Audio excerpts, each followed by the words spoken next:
You are probably unaware that you are not self-aware. Are you aware that the current research indicates that 95% of people believe that they are self-aware, while in reality, less than 15% actually are? Mathematically, odds are you're not that guy, pal. You're not that guy. But why is this even important? Well, research suggests that when we see ourselves clearly, we are more confident and more creative. We make sounder decisions, build stronger relationships, and communicate more effectively. We are less likely to lie, to cheat, and to steal. We are better workers who get more promotions, and we're more effective leaders with more satisfied employees and more profitable companies. Hey, that's pretty good. A lot of times when we feel stuck in life, it can be coming from a lack of awareness. So, what is self-awareness? If we break it down, awareness is the art of paying attention, of noticing. For example, if you are aware of your surroundings, you will notice what is going on around you. You might be better with directions. You have that internal compass, and you might see things other people don't.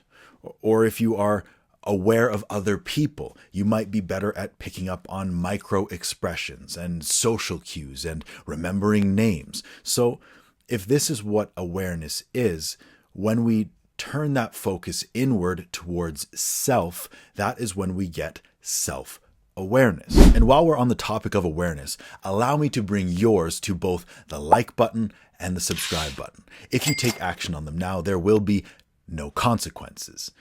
Well, beyond seeing my face a little bit more often in your feed. So on second thought, it's probably not worth it. So let's get back to the video. Self-awareness is your ability to notice your feelings, your physical sensations, your reactions, your habits, your behaviors, and your thoughts. It is noticing how your actions or thoughts or emotions do or don't align with your internal standards. It's about being honest with yourself. So let's be honest. Most people much prefer to remain blissfully unaware of themselves, to believe in comforting lies and stories that excuse the things that they don't want to change or accept or face. The truth hurts, and judging other people and noticing their flaws and hypocrisies and how they don't align with our expectations is always much easier and much more comfortable than doing the same to ourselves. Ignorance is bliss. This is why building self-awareness is also associated with increased unhappiness, especially at first, which really should come as no surprise because it demands unapologetic accountability. Suddenly you become aware of your own nakedness. You have nothing left to hide behind. You can no longer play victim and you can no longer cry wolf. You only have yourself to blame. Of course, seeing the ugly realities of our reflection for the first time is going to be uncomfortable.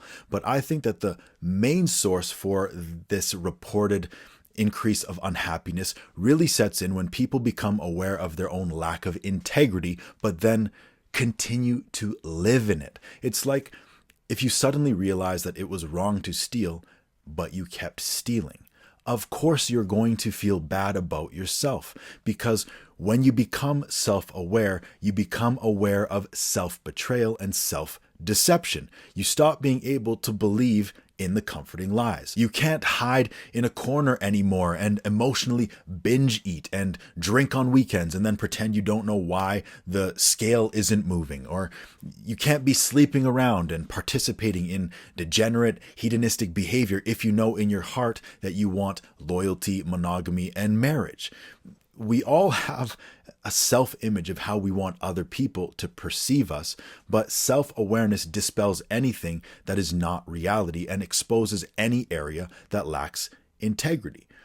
I think that this concept of awareness also applies to one of the most insidious dangers of the modern world, replacing that internal awareness with a fixation on external awareness. Because of social media, now more than ever before in human history, people can become hyper aware of stories and problems all over the world and prioritize them while neglect the ones in their own backyard. The people who spend more time pointing out the sticks in other people's eyes. This can become a very seductive way to cope. It feels good to justify ourselves against the comparison of what we judge in others. If I can spend my time looking at how awful other people are for this reason or for that reason, I can begin to believe that I am a better person than most other people. I begin to feel morally superior, and so I become immune to the smell of my own fecal matter. I know you like to thank you. Don't stain. God help anyone who dares point out my hypocrisy or disagree with my worldview. Why don't you explain to me why what I'm doing is wrong?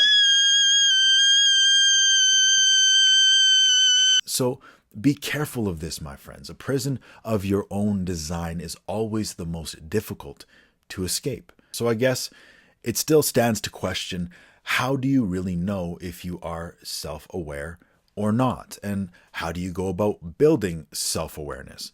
Well, first, when it's difficult to know what something is, it can be helpful to first define what it is not, as that can bring you closer to an answer. So allow me to share with you 12 signs that you lack self-awareness. Number 1, when you hear something that you don't like, you victimize yourself. Number 2, you tend to point fingers and blame shift.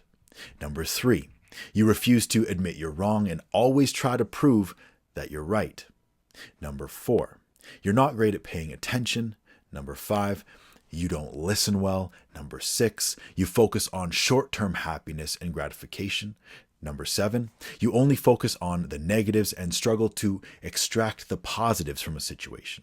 Number 8, you make decisions without putting much thought into them. Number 9, you make excuses. Number 10, you struggle to regulate your emotions. Number 11, you try to control and micromanage everything and everyone. And number 12, you gossip.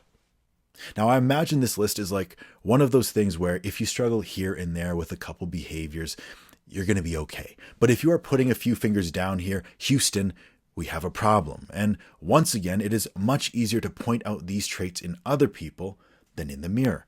But maybe what's even more important than figuring out who is self-aware and who isn't is how to exercise the muscle of self-awareness. Looking back on my own life just 5 to 7 years ago, it's like I wasn't even in the driver's seat of my own body and mind. It really seems like there's so many situations and so many things that I've done that I look back and think, why did I do that? Or why did I say that? There was such a lack of awareness and there was so much addiction going on in my life at the time. And so I've really found that there are 2 things that have been really effective in increasing the self-awareness in my life. And number 1, it is intentional introspection. And number 2, meditation. And what I mean by intentional introspection is learning to have deeper conversations and connections with yourself. It is a tragedy how many people live their entire life without getting to know themselves. It is like riding as a passenger in the vehicle of our own lives, a byproduct of other people's decisions and influences.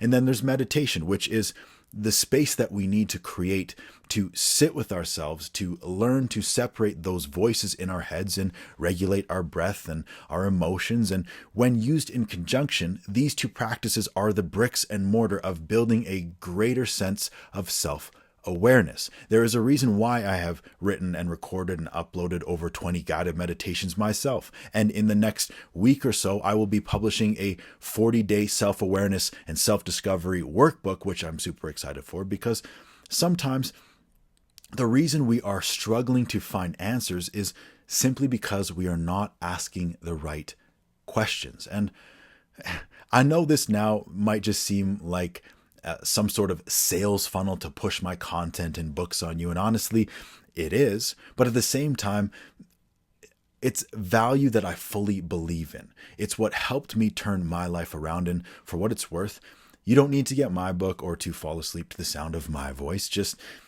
start journaling and meditating your way to the core of who you really are and who you want to be, the good, the bad, and the ugly. And remember, life is a garden. Plant now what you wish to harvest later.